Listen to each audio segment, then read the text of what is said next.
everyone. Hello, Andy. How Hey you doing? Rami, how are you today? Yeah, very good. How are you? Yeah, really good. Always look forward to this catch up with you. Today we're talking about what changed after the lockdown. In Australia, lockdown measures came into place in March, I believe the 23rd, and it all changed from there. It was all too quick, but too necessary. For me, there were several things that made the biggest impact in my life. The fact that I couldn't go to the gym anymore. Um, how am I supposed to keep sane? That's where I used to offload all my extra energy, everything I'm worried about. We all know the feeling after a heavy workout. Your mind is clear. You don't care anymore about the minor issues you were worried about before. And then there's the fact that I can't go out with friends anymore, socialize with the people I like, meet new people, get your share of hugs and sick handshakes and deep conversations, the type of conversations you can have over the phone. It all was too quick, and now the measures are being slowly lifted. I think from today in Australia, you can have visitors up to 5 people.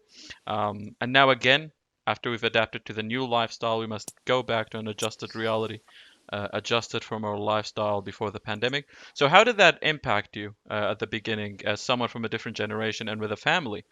You have more things to worry about than I do. Yeah, it's well, obviously something that you would never plan for. So I guess there's lesson one is that sometimes we've got to look out, look further, look deeper, look broader, look wider. And so lesson one of this lockdown has been, even though I think I'm fairly aware of my surrounds around me, be far more in tune to that. Yeah. We can be better at that, and so I guess as I look forward, and what I've been through is I escaped to the country. Mm, I had the luxury of getting out of the big smoke, getting to the family farm, isolating with my family hmm and my parents as well. So Nanny and Pa spending time with their granddaughter, hmm wide open spaces, etc. So I think we're the lucky ones in this particular situation, and we've learnt to do lots of things together, to rediscover new skills, to go and find or solve new problems, do things we've never done before, etc. together, which has been really good, and that's largely to do with the environment, being on the farm. So for us, not so difficult, but I have to say, I think there's an adjustment coming when we have to come back to Melbourne, and daughter has to go back to school Yep. and those sorts of things. So I think what's the new normal? Constant change. hmm. That seems to be happening. Yeah. Yeah, and speaking of adjustments, I really wanted to understand how you go about doing your work, especially that work and family are no more separated. They occupy the same physical space. We've all seen the videos of children crashing their parents' work calls, and it's funny, but it reveals the fact that your work-life balance has been breached. It's all mixed up now. For me personally, I work differently now. I think for the better, but my work is no more constrained to the 9 to 5. Sometimes as is the case for most of us, you get that lazy afternoon time when you don't have the energy you had at 8 in the morning after you had your coffee, and now you don't have to do your work at that time. You can get back to work at 6 or 7 in the evening once your energy is back, which is how I noticed my work schedule is now. I'm doing much more as a result, but I'd like to know what were the changes you observed in your work-life balance. Yeah. Look, super question. I've been living my life in a completely different manner for the last probably since 1994, when I nearly lost my life in a workplace accident, and it made me realise that every day is an opportunity to enjoy what the world has to offer. And so I'm very grateful that the sun comes up every morning, and I'm able to see that. And so I guess I developed this mentality since '94 that I don't believe in a work and life balance. I believe in a life balance. And to separate them would mean that you're living two lives in two different worlds, in two different realities. I live my world in one reality, and that is that I get up and try and be the best I can every day, Hmm and really embrace that. And going to work, as we all understand it, it's just a fundamental part of life. Hmm. It's where you socialize. It's where you um, come together with people to solve the riddles of tomorrow by asking questions that haven't been asked before, and things like that. That's a great, exciting environment, Yep. and the lessons that you take from that you can apply anywhere to any of the things that you do in life. So Yep. for me, I think I'm lucky. I came into this with that outlook, which meant that I had an opportunity, I guess, to be a little bit more open about sharing my family and the people in my family who are dear to me with my work family, if you like. And I think one of the funniest things was, I think here I am, a mature man Hmm. sitting on his grandfather's desk on a all hands call with the business, and my lovely mother walks in with a cup of tea and toast Hmm. in the middle of it. So I think she's famous. She definitely is right now. So I guess my point there is humility. Yeah. It's okay, and it's some people have varying degrees of how much they you know protect or expose their family to other parts of their life. I'm a very open person, and my life balance is really important, and so family and work is just all meshed in together with socializing, playing sport, Mm. running not for profits. Doesn't matter really matter. Yeah. Life is life. Yeah. Yeah. And it's really important to keep that open-minded uh, perce you know, perspective, especially when it comes to work. One of the things that really changed how I view my work is that changing your perspective of it really changes the way you act. So instead of just saying, "Oh, I gotta go to work in the morning," uh, I came to understanding that no, I get to go to work every morning, and this is not a privilege that Hmm. everyone has. Um, and speaking of work, when I started my work at Verizon, one of the things that really helped me to understand who I am and what I can do to help is that I was asked to perform a personality test for fun, to learn about myself and about the people I'm working with. One of my strengths was adaptation, and I can see that today. I've made a number of changes to adapt to this new situation. I've changed the way I exercise at home. I've Hmm. changed the way I communicate with friends. I've changed my daily routine so I can have the best day I can have with all the restrictions around.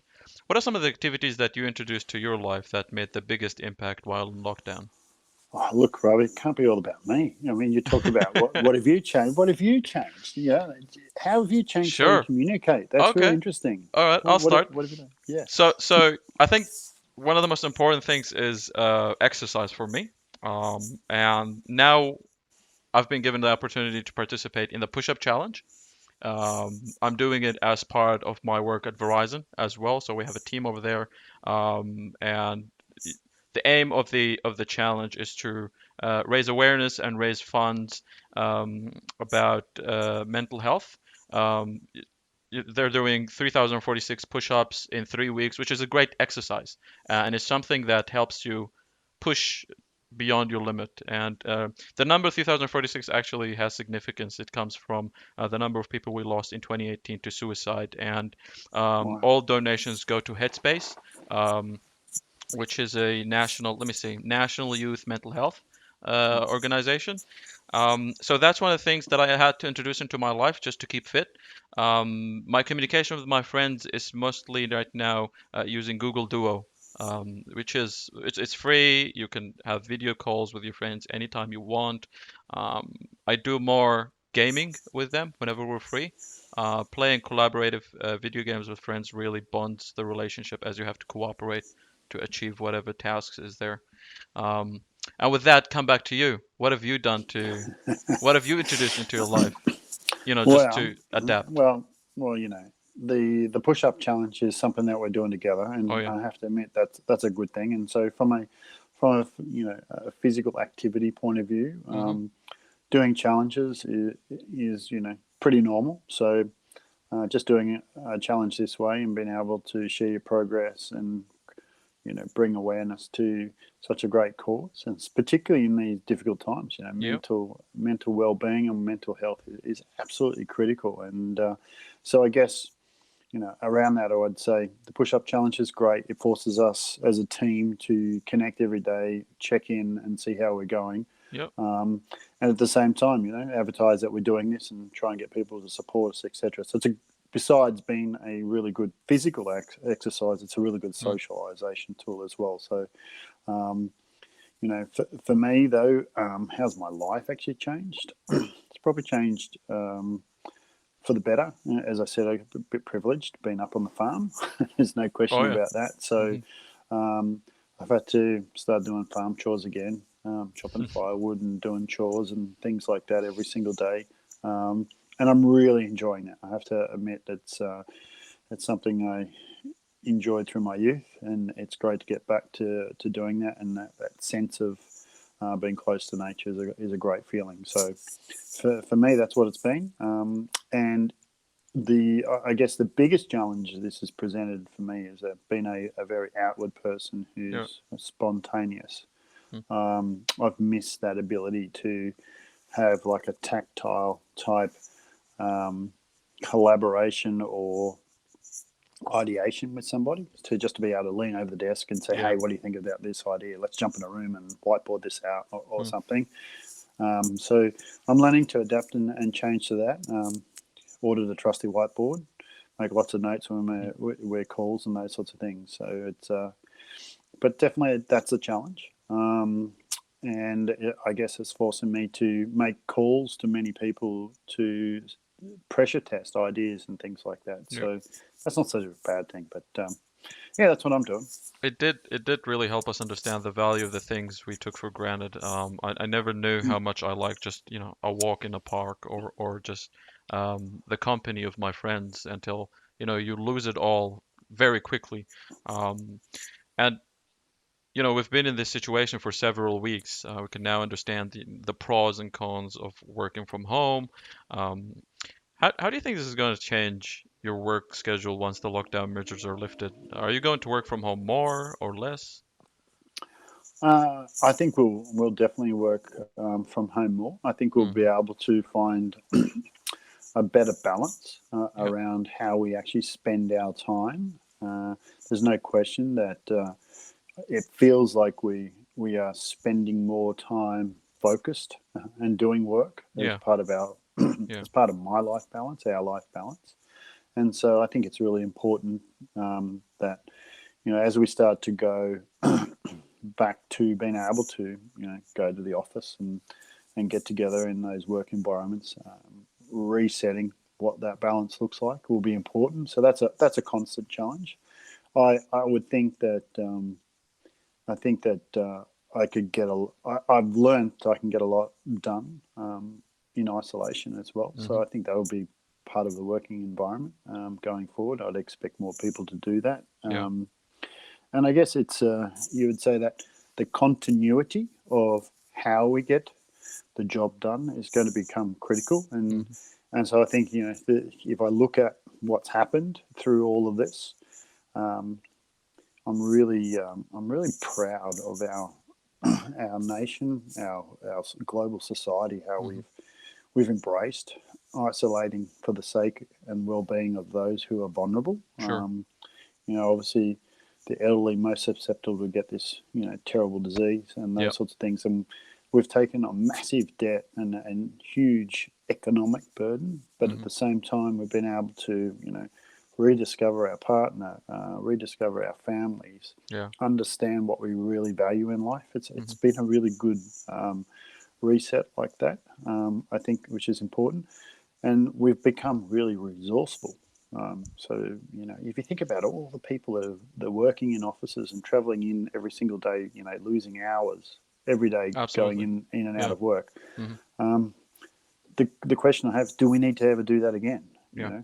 It's like we can get so much time back for ourselves. We can Exactly. become so much better for the environment. Yeah. So much less transport, all of those sorts of things, pollutants, etc. I think there's a lot to learn. It's going to take a long time before we realise what we've learned. Yeah. But as a society, pretty proud of how we've embraced the situation we've put in and adapted well. Yeah, I think that's a great point, especially the one with regards to transportation, how many hours we waste or we've used to waste every day just going to work and going back. And I think we were all just caught up in the routine that we really never questioned it. We really didn't think of the idea of j go to work if you have to be at work. Some people, people who do physical work really just have to be there. But now that we've introduced this idea, if you can do your job from home, why not? If you can be as productive. And of course, it's had great impact on our mental health as well, and which really stresses the importance of exercising, keeping in touch with uh, friends. With that said, I think this we come to the end of episode 4 of the Moving Forward podcast. Thank you very much, Andy. Thank you, everyone, for listening. Thanks, Robbie. Always nice to chat. We'll catch you next week. Have a great day.